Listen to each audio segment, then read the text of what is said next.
Sveiki! Šį nežiemiškos žiemos sekmadienio rytą siūlome atverti mokyklos langą ir pasižiūrėti į tolimą praeitį ir į dabartį. Nustebsite, kokie tvirti tie nematomi siūlai, rišantis mūsų tautą į vieną margą, bet dar pakankamai tvirtą kamuolį. Šiandien laidoje nežinomi tarpukario Lietuvos švietimo ministro Konstantino Šakenio gyvenimo faktai. Ką siūlo moksleiviams generolo Povilo Plechavičiaus jaunojo kario mokyklos direktorius Viktoras Daunys. Apie tuos, kuriuos lydi sėkmė ir pergalės. 130-ųjų Konstantino Šakenio metinių paminėjimas reta galimybė prisiminti žymų tarpukario valstybės veikėją. Nors jis buvo vienas iškiliausių to meto žmonių, pedagogas, švietimo ministras, valstybės kontrolierius ir Seimo pirmininkas, jo veikla buvo vertinta nevienareikšmiškai. Kodėl? Kauno miesto muziejaus surengtame Konstantino Šakenio 130-ųjų metinių paminėjime bandyta įsigilinti į mažai žinomus jo gyvenimo faktus, kai kurių veiklos aspektų interpretacijas. Žinoma, minėjime koncertavę jo provaikaičiai Ugnė ir Simas Šakeniai neatsakytų į sudėtingus istorinius klausimus apie garsųjį protėvį, bet tai netrukdo mokiniams juo didžiuotis. Jisai buvo žymus žmogus, kad jisai buvo švietimo ministras, šiaip buvo Seimo narys ir kad jis buvo ištremtas į Sibirą, kad jis parašė 2 knygas ir kad buvo tiesiog įdomi asmenybė. Dar galiu pridėti, kad jis buvo labai lietuvybė, ten aktyviai dalyvavo visokiuose renginiuose, rašė knygas, būrė ten visokias grupės lietuvinės. Istorikai ko gero dar ilgai dėlios priešiškų jėgų apjuodintą ir iškreiptą Lietuvos istorijos mozaiką, o pasaulį išvystanti viena kita istorinė knyga tik lašas jūroje. Daugelio tarpukario iškilių asmenybių biografijos neteisingai interpretuojamos ir rytų, ir vakarų apžvalgininkų. Tarp jų ir Konstantinas Šakenis. Dažnai smerkiamas dėl to, kad vykdė autoritarinės Smetonos režimo politiką ir kaip švietimo ministras, ir vėliau kaip tautininkų partijos narys patekęs į Seimą. Buvusio ateitininkų atsiminimuose, kitų tuometinės katalikiškosios visuomenės atstovo atsiminimuose, Šakenis toks tarsi reakcionierius, tam tikras autoritarinės valdžios, tokių, sakytumėm, neadekvačių priemonių vykdytojas. Nors jis asmeniškai nebuvo koks nors ateistas ar jau labai indiferentiškas, netgi ta pati jo šeimos istorija geriausiai byloja. Jo brolis buvo kunigas iki pat gyvenimo pabaigos. Kiek aš žinau iš knygos ir medžiagos, kurią mano tėtis surinko, senelis nelabai jau tiesą sakant ir veržėsi į vyriausybę, į ministraut, bet kadangi jisai nuo senų laikų buvo pažįstamas su tai žmonėm, kurie tada buvo valdžio ir laimėjo rinkimus, tai jam nebuvo praktiškai kaip atsisakyti. O kadangi jisai žmogus buvo, nors ir inžinieriaus išsilavinimą turėjo, tačiau šiaip domėjosi literatūrą ir menu, tai manau švietimo sritis jam nebuvo svetima. Konstantino Šakenio biografija spalvinga ir savaip tragiška. Jis gimė 1881 m. lapkričio 27 d. Biržų krašte, Vėlėniškiuose, ūkininko šeimoje. Medaliu įvertintas mokymasis Šiaulių berniukų gimnazijoje. Puikus Peterburgo universiteto inžinierinių mokslų rezultatai. Konstantinas dėstė fiziką Vilniaus Aleksandro bei Vytauto Didžiojo gimnazijose. Vadovavo mokykloms, rašė, spausdinosi, nuolat domėjosi pedagogikos naujovėmis. Buvo pirmojo fizikos vadovėlio autorius. Tad nenuostabu, kad Antanui Smetonai tapus prezidentu, Šakenis paskirtas švietimo ministru. Išskirtinės tokios ir erudicijos, ir gebėjimų. Tai buvo asmenybė, ir niekam negalėjo kilti kažkokių abejonių, kodėl jis tapo švietimo ministru. Tai buvo vis dėlto jau solidų tokį autoriteto kapitalą susikrovęs žmogus ir universitetus tos geriausias ėjęs Peterburge ir matęs visą tą sistemą nuo gimnazijų struktūros ir pats nuo žemiausias pakopos eilinio mokytojo, vadovėlio autoriaus, metodininkų galima sakyti. Ta vadovėlį jisai pradėjo rašyti vien dėl to, kad tais laikais praktiškai nebuvo Lietuva tik tai kūrėsi ir nebuvo tinkamos mokymų medžiagos, o juo labiau ir terminų, o norėjosi eiti su laiku ir kadangi senelis inžinierius mokslinius baigęs ir matė šitoj vietoj spragą, tai aš manau, dėl to jisai pradėjo rašyti tą vadovėlį. Klysta pedagogai, manantis, kad tik jiems dabar skirtas išbandymas nesibaigiančiomis reformomis. Švietimo ministras Konstantinas Šakenis taip pat skatino pertvarką ir stengiasi susisteminti ne tik bendrojo lavinimo mokyklų tinklą, bet ir ugdymo turinį. Dėl spaudos draudimo bei tautų asimiliacijos šalyje vyravo neraštingumas, trūko mokyklų. Ir švietimo sistema pirmiausia ir stengtasi, bent jau to bendrojo lavinimo švietimo sistemą ir grįst tautiškumo principais, akcentuot galbūt ne tiek žinių įgijimą, bet tą auklėjimąją, pilietinę, patriotinę auklėjimąją funkciją mokyklos, ypač pradinių mokyklų. Ministras skleidė naujas didaktinės pažiūras ir europietiškas pedagogikos naujoves. Jo vadovavimo laikotarpiu įvestas dar mažai, kur Europoje privalomas pradinis mokymasis. Šakenio dėka įkurta Kauno Aušros mergaičių gimnazija, Vinco Kudirkos pradinė mokykla, Kauno konservatorija. Daugiau įsteigta amatų dirbtuvių ir mokyklų kaimuose.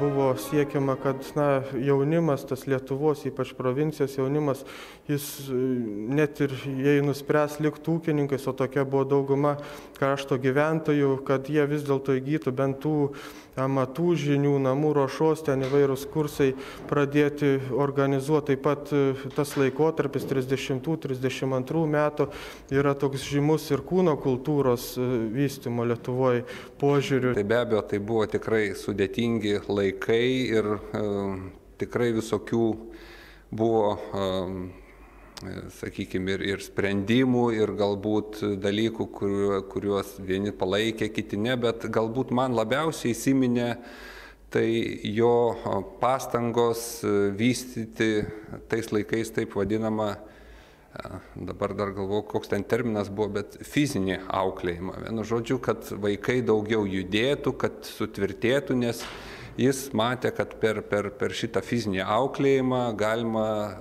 siekti ir daugiau tikslų. Konstantinas Šakenis buvo santūrus, racionalus, kuklus ir sugebantis išklausyti žmogus. Savo tikslų jis siekė nuosekliai, kantriai, sprendimus stengiasi psichologiškai pagrysti. Nepaisant inžinierinio išsilavinimo, jis griebdavosi ir literatūros, mokėjo šiek tiek groti fortepijonu. Prasidėjus karui buvo ištremtas į Sibirą ir grįžo namo tik po 15 metų palaužta sveikata. Mirė 1959 metais. Jeigu jisai dabar vadovautų švietimo sistemai, ar ką nors padarytų gero? Nežinau, man, pavyzdžiui, būtų labai įdomu pažiūrėti, ką jis padarytų. Tiesiog pati dar nelabai turiu idėjų, ką jisai galėtų padaryti, bet būtų labai įdomu pažiūrėti. Visa tiesa apie Konstantiną Šakenį, eruditą pedagogą ir politiką, buvo atskleista tik atkūrus nepriklausomybę jo sūnaus Romualdo prisiminimų dėka.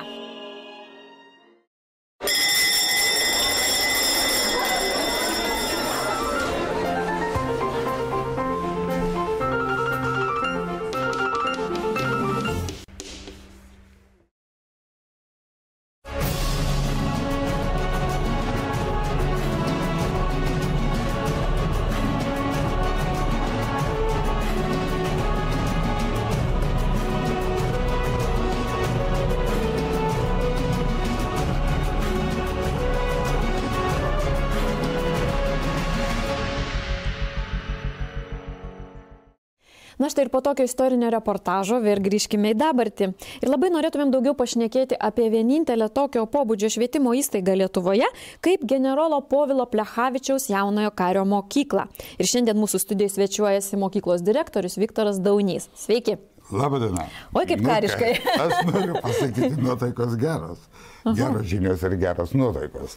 Šiais metais priimtas naujas švietimo įstatymas ir gruodžio 1 dienai turi būti priimta koncepcija, kuris skelbs, kad tokios mokyklos kaip jauno kario mokykla gali tapti ir gimnazijomis. Tai čia labai maloni ir džiugi žinia ir mūsų vaikų tėveliams ir vaikams. O, tai turbūt neseniai tik ir pradėjote ruoštis tam naujam statusui? Na, žinot, jau ruošiamės tam naujam statusui porą metų, bet žinote, kada įstatyminė bazė šito neleidžia daryti, peržengti įstatymų nevalia. Na vis tiek, turime truputėlį ir prie istorijos grįžti, ar labai keitėsi jūsų mokykla nuo pat susikūrimo pradžios, jūsų mokyklos pobūdis, programos, bazė, partneriai ar dar kas nors. Esate prie vidaus reikalų ministerijos, tokia įstaiga, reta įstaiga. Aš noriu pasakyti, mokykla buvo įsteigta 1994 metais. Ir Kauno miesto tarybos ir vidaus reikalų ministrų sprendimu. Buvo įsteigta kaip būrelis ir jie egzistavo kaip būrelis iki 2005 metų. Taip, kad 2005 metais vidaus reikalų ministerijos ir Kauno miesto savivaldybės sprendimu buvo įsteigta viešoji įstaiga. Įstaiga Lūšiukai. Reikalas tame, kodėl mes susidūrėm tokią problemą. Pradžioje mokykloje buvo dėstomi tik kariniai dalykai. O dabar mokykla tai teisės, pirmoji eilėje teisės ir karybos pagrinda mokykla. Todėl, kad jeigu kažkas masto, kad čia mes ruošiame vien būsimuosius karininkus, tai labai apsirinka. Pagrindė, kad pas vaikus būtų teisinės žinios, o drausmė, disciplina, tvarka, vaikai būtų pasitempę, žinot, ištvermingi, drąsus ir ryžtingi. O visą kitą vaikas pasirinks pats kelią. Ar jam tapti karininku, ar jam tapti pareigūnu, ar jam tapti gydytoju ar dėstytoju. Čia jo laisvas pasirinkimas. Svarbiausia, kad Lietuvai ir tokios mokyklos buvo steigiamas, kada visuose šalyse, ir Anglijoje, pažiūrėkite, ir Prancūzijoje, ir Lenkijoje, sunkmečiais, kada materialinės vertybės ėmė virš moralinių vertybių. Ir tokiuose pagrindinis uždavinys buvo ir prevencinis darbas, ir tautinis ir pilietinis ugdymas. Tai sakykite, direktoriau, ar dabar kiek mokinių lanko jūsų mokyklą? Nes jūs tebesate neformalaus ugdymo, kai kur trūksta tų mokinių, o jums? Aš noriu pasakyti, mūsų mokyklą lanko nuo 3 iki 400. Sviruoja todėl, kad tai neformalaus ugdymo mokykla, vaikų kiekis. Ir šiais metais Kauno miesto taryba dadėjo dar 4 etatus. Todėl, kad vaikų kiekis didėja, norinčių mokytis didėja, o dėstytojų jau trūksta. Ir toks dar dalykas, kad dabar, kuo mes galvojam ir ką sprendžiam, pajungti vaikus, kurių tėvai išvažiavo į užsienį, kurie paliko vaikus globėjams, kurių mamos, kurios augina vienišus vaikus. Tai suteikime pirmenybės teisę tiems vaikams, kad jie gautų čia gerą išsilavinimą, būtų nuo ryto iki vakaro prižiūrimi, draugsmingi, tvarkingi ir padarys Lietuvos piliečiai savo. Lankyti gali jūsų įstaiga ne tik Kauno moksleiviai? Tai va dabar planuojame, jeigu šiais metais bus įsteigta gimnazija, šiais metais, 12 atsiprašau, metais bus įsteigta, tai bus regioninio tipo. Ir galės ir Kupiškyje, ir čia šalim rajonų būti, ir iš kitų miestų, 15% pagal mūsų įstatymus. Tai aš galvoju, vaikai, kurių tėvai išvažiavo užsienį ir paliko čia, bus priimami pirmoje eilėje, kad jie nesijaustų nuskriaustais. Ir kalbant su tėvais, kurie būna stovyklose iš Anglijos, Austrijos, Ispanijos, Švedijos, ir visi prašo, mokėsime bet kokius pinigus, tai leiskite vaikams būti Lietuvoje ir mokytis Lietuvoje. Netgi taip. Taip. Sakykite, direktoriau, kiek jau supratome, kad jūs siūlote iš tiesų savo mokiniam šiek tiek kitokių dalykų negu kitos neformalaus ugdymo įstaigos. Ar yra tokių dalykų, kurie iš tiesų niekur kitur negali apart jūsų mokyklos įgyti? Aš galvoju, kad taip. Bet noriu pasakyti, bet tokio tipo mokyklo, žiūrėkit, specializuotis, paimkite Čiurlionio mokyklą, sutinkite. Paimkite Grūžo mokyklą, menų. Reikia visokių mokyklų. Ir reikia tokių mokyklų kaip mūsų. Jeigu vaikai aktyvus, jie ieško ko užsimti, geriau užimkė mes juos, negu suras geri dėtės, kurie juos užims kitais reikalais. Tai todėl mūsų saugusių pareiga, kuo daugiau tokių vaikų patraukti į mokyklą. Iš tiesų, visiškai neseniai jūsų naujokai priėmė tradicinę kaip ir priesaiką. Tai sakykite, prašau, ką tai reiškia priesaika jiems ir mokyklai, ar nuo to kažkas keičiasi? Aš noriu pasakyti, paimkim tokį istorinį pavyzdį. Kelių metų priėmė Vytautas Didysis priesaiką. 12 metų. Jis matė tiklą, pasižadėjo, kad atkeršys priešant. Mūsų vaikai nekeršys, bet žinot, prisiekė būti gerais, padoriais Lietuvos piliečiais, platinti Lietuvos vardą visame pasaulyje. Ne taip, kaip Vytautas užkariavo, bet jo idėjas toliau būtų platinamos. Iš tiesų, turbūt ir to šventės jiems palieka įspūdį, taip? Nu, mažam vaikui, buvo dabar priesaika ir tėveliams, ir kada mato, kada suaugę žmonės, užimti žmonės, garbų žmonės, kaip ministrai, savivaldybės, vicemerai, kaip departamentų direktoriai, kaip generolai, atvažiuoja į priesaiką, nu tai kiti tokius dalykus tik filmuose mato. O čia kasdienybė. Nu, ne kasdienybė, bet šventė tai didelė. Tai naujokų priesaiko šventė, ar yra dar kokių svarbių jūsų mokyklos švenčių? Aš noriu pasakyti, vienas iš tokių svarbių švenčių yra tarptautinės stovyklos. Švenčių. Aš noriu ką pasakyti, ne valstybinių švenčių. Apie valstybinės šventės mes kiekvienoje šventėje dalyvaujame. Yra tokia dalia, kaip Mindaugo karūnavimo diena, daleiskim, Žalgirio mūšio minėjimas, ir Baltijos kelias, ir tremties diena, vaikai stovi garbės sargybas. Vaikai patriotiškai vykdo savo pareigas. Vaikai susipažįsta su istorija ne iš knygų, o iš tokios gyvenimiškos pusės. Ir tai duoda daug didesnius rezultatus. Ir per tos laikus, kada vaikai mokosi, pamatai, koks jis ateina ir koks jis tampa po poros metų, tai džiugu matyti savo darbo rezultatus. Labai smagu. Bet tai, ką kalbėjom, ką jūs paminėjote, tai yra daugiau šventės, ar tie renginiai, ar ne valstybiniai, ar mokyklos renginiai. Bet jūsų kasdienybė tai nelabai galbūt ir šventiška, juk visko pasitaiko. Sakykit, ar kas nors kelia nerimą? Žinot, kaip ir jūsų specialybė, kaip ir gydytojo, kaip ir dėstytojo specialybė, lengvai nesigauna, nes čia rimtas darbas. Ir tą rimtą darbą reikia dirbti, šlifuoti, siekti savo rezultatus, bet šventė tada gaunasi, kada matai rezultatą. Ir vaikai, tai tie žmonės, su kuriais daug lengviau dirbti negu suaugusiais. Patikėkit, man teko su suaugusiai dirbti ir tenka sudirbti. Bet tuo labiau vienas čia nieko nepadarys. Vienas net minčių negali būti, kada susirinka jaunas kolektyvas, kada visi jaunuoliai mūsų iš medicinos universiteto, fizinio kultūros universiteto, pasižiūrėk, iš kitų universitetų, dirba su vaikais, jie lyderiai tarpe. Ir jeigu jis lyderis, vaikai eina paskui juos. Bet jeigu jūs ateis ir mokys tik taip paskaitas skaitys, patikėkit, mūsų mokykloje toks dėstytojas neįsilaikys. Vaikai patys atstumė. Ne tik teorija. Taip. Tik žygis reiškia einu, žygis reiškia padedu kariui panešti kuprinę, jeigu jums reikia. Žygis reiškia jie dainuoja ir aš dainuoju. Taip, kad... Kiek suprantame, kad karyba tai yra rimtas mokslas ir jūsų mokyklos mokytojai ir treneriai taip pat yra trenerių, ar ne, įvairių sričių trenerių. Jie yra mūsų supratimu ir matymu, kiek mes pastebėjom, gan griežti, disciplinuoti. Sakykit, ar lieka laiko mokytojams bendrauti su mokiniais jūsų įstaigoje tiesiog žmogiškai, nerikiuotėse, ne pratybose, o laisvalaikio metu? Gal, žinote, normos ribose šitas griežtumas reikalingas.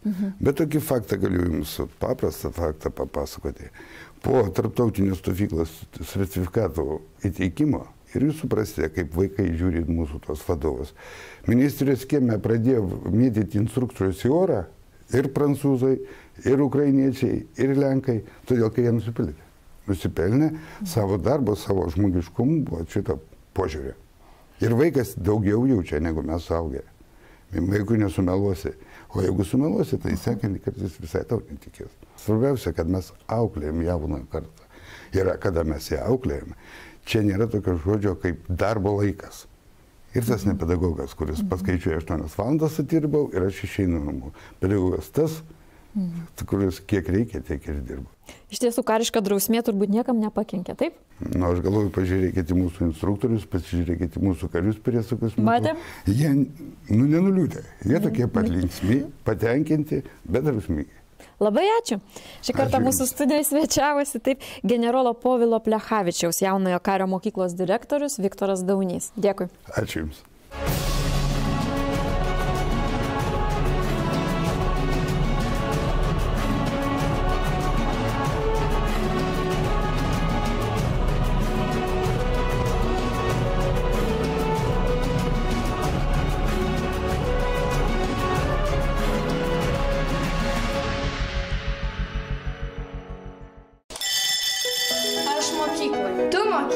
Jis mokykloje. Ji mokykloje. Mes mokykloje. Jūs mokykloje. Jie mokykloje. Jos mokykloje. Gabiųjų nuolat gausėja. Miesto rotušė nebesutalpina visų gabiausiųjų Kauno moksleivių, tad jų apdovanojimo šventė šiemet vyko net 2 dienas.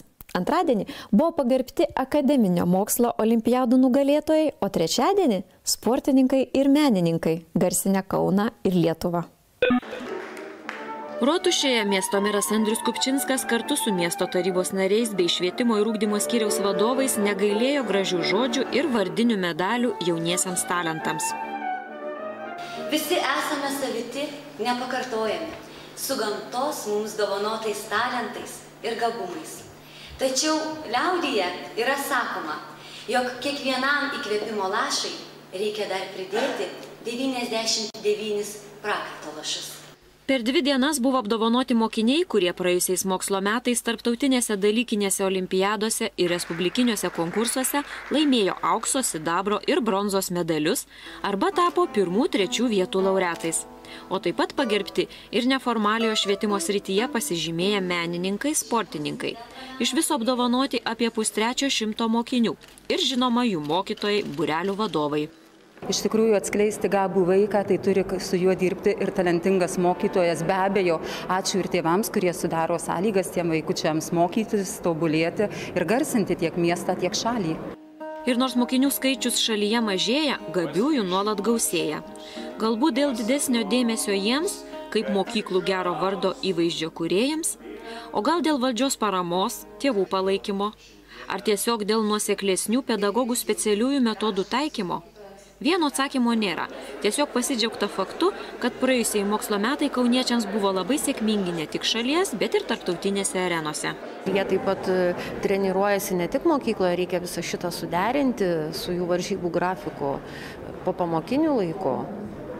Tai nelengva? Nelabai.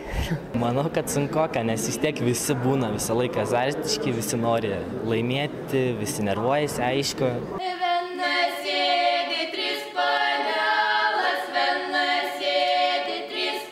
Mūsų 3, tai manau svarbiausias būtų tai respublikinio konkurso tautosakos Tramtatulis laimėjimas. Mes tapom laureatėmis ir tai iš tiesų labai svarbus mums pasiekimas. Didelė atsakomybė mokytojo yra turėti gabų vaiką. Pirmiausia, gabus vaikas dažniausiai užimtas visur. Paprastai taip ir būna. Tas, kuris sugeba, jis daug ko nori, daug ką sugeba ir visur yra laukiamas. Aš tai manau, kad yra nesunkiau, o lengviau. Dėl to, kad vis tiek gabesni vaikai trokšta to talento, tų žinių dar daugiau negu netalentingų. Tarp apdovanotųjų šiemet ir daugelio renginių puošmena Linksmasis Do. Kauno Aleksandro Kačanausko muzikos mokyklos estradinio dainavimo ansamblio pavadinimas gana taikliai atspindi jų nuotaikas ir ambicingus siekius. Čia yra daug gerų draugų ir išmoksti dainuoti geriau. Ar labai sunku repetuoti? Jau kaip išmoksti, tada lengva būna, o kai pirmą kartą išgirsti dainą, tai tada sunku, kol įsisavini visą tą informaciją. Tai... Ar būna kokių nors scenai netikėtų? Būna. Užmiršti žodžius. Tau tai buvo? Buvo. O ką tada darei? Nieko. Pasitaisiau ir žiopčiau. O kai niekas tavęs negirdi, dainuoji ką nors? Jo, namuose daug dainuoja. Kokią dainą dainuoja? Visokių. Pagrindinis dalykas yra, kad vaikas grįžęs namo sakytų, kaip man buvo smagu, aš dar noriu, aš noriu dar. Stimulas, interesas, geros emocijos. Tai yra svarbiausias dalykas. Iš gabių vaikų būrio sulipdyti komandą – kūrybos ir kantrybės reikalaujantis kasdienis darbas. Prieš 16 metų susikūrusios grupės Linksmasis Do kraityje beveik visų šalies vaikų muzikos konkursų laurai. Dainų dainelė, laumės juosta, televizijos projektai, gastrolės, grupės kasdienybė. Kolektyvas yra išleidęs 7 audio albumus, daugelis jų dainų jau tapo vaikiškos muzikos klasika. Jau bene 10-metį vaikai dainuoja miuzikle Muzikos garsai, o nuo 2005 metų ir operoje Carmen Kauno valstybinėme muzikinėme teatre. O tau netrukdo šitas dalyvavimas Linksmajam Do mokslam? Ne, kaip tik padeda. Kiekvienas pedagogas visų pirma stengiasi išugdyti asmenybę. Mes plečiam jo akiratį, mes jį ugdom saviraišką, kūrybingumą, kad jis mokėtų bendrauti, turėtų kažkokių bendraminčių, užimam jo laisvalaikį. Tai bent čia tokia pirmoji funkcija. Ir aišku, tame tarpe atsiranda kažkokių galbūt šiek tiek gabesnių, talentingesnių vaikų, į kuriuos visada irgi stengiasi atkreipti dėmesį, kažkokį turėti individualų kažkokį požiūrį, ar jam kažkokias individualias užduotis. Jeigu jaunieji dainorėliai labiau matomi, tai kitų sričių menininkai ar pavyzdžiui laivų modeliavimo būrelio nariai nesulaukia tokio dėmesio, o jų pasiekimai nemažiau įspūdingi. Dėsčiau technologijas visą laiką beveik ir aš pats atsirenku ir jau pamatau, kurio pirštukai biski linkia į rankiuką biski, tai aš juos daugiau ir privilioju, kaip sakant, ir jie kažkur tai jau randa savo, reiškia, čia stichiją. Jie mokosi mūsų mokykloje visi, reiškia, ir po pamokų, netgi pertraukų metu, jie ateina kažką padirbėti. Reiškia, ir labai to domisi ir yra tokių, kurie iš dirbtų neišeina. Išeina vakare namuose arba į namus, reiškia, arba kažkur tai paryčiais netgi būna. Jau 4. gyvavimo dešimtmetį skaičiuoja Kauno Žiburio vidurinės mokyklos sportinio laivų modeliavimo būrelis, vadovaujamas mokytojo Algimanto Repečkos. Čia mokiniai patys konstruoja tikslės laivų kopijas ir dalyvauja su jais šalies varžybose. Rusų pagamintas atominis laivas Kursk, čia yra jo kopija, tiksli, plaukianti, plaukia baseinuose. Čia yra gumos variklis viduj įdėtas, jis yra prisukamas prie startą, prisuki, sutvarkai viską, panardini į vandenį ir paleidi. Plaukia po vandeniu, kaip tikras povandeninis ir turi iškilti tam tikrame kvadrate, pagal tai yra duodami taškai. Esu ir komandos kapitonas, prižiūriu jaunesnius, kad tvarkingai vyktų viskas. Čia yra elektrinis modelis, mes vadinam jį Faseras. Jisai plaukia iki 50 km/h greičiu. Čia yra aušinimo sistemos variklių viskas. Aušinimas, jungiklis, variklių junginėje. Čia sraigtai jau jisai anksčiau plaukdavo, buvo paėmęs 3. vietą, atrodo. Bet jau išėjo, yra nurašytas. Mes plaukiam pagrindę atviruose vandenyse, reiškia, čia Lampėdžiai, Šiauliai, Kaišiadorys, reiškia, Vilnius, visose baseinuose Lietuvos praktiškai. Ir ten gali būti vėjas, gali būti štormas, sąlygos visiems vienodas. Reikia sugebėti suvaldyti modelį. Būna ir nuostolių vandenį. Paskestą techniką reikia ieškoti, narus kviesti. Komanda laikosi tvirtai ir jau 16 metus nepaleidžia Respublikos čempionų vairo iš rankų.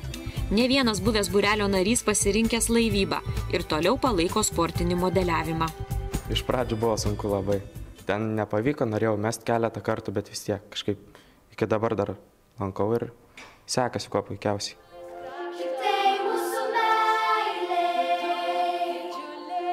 Mokinių pasiekimai gražūs ir jų daug. Tik ar mokame tuo pasidžiaugti, ar nesame per daug kuklus? Aš dar norėčiau, kad ir visuomenė, ir pati, pavyzdžiui, mokykla pasidžiaugti daugiau, norėtųsi, kad pasidžiaugtų, pamatytų mus, parodytų kitiems, nes ne visada tai įvyksta. Pergalėmis mokame džiaugtis, bet kai pralaimim, tai labai užmuja.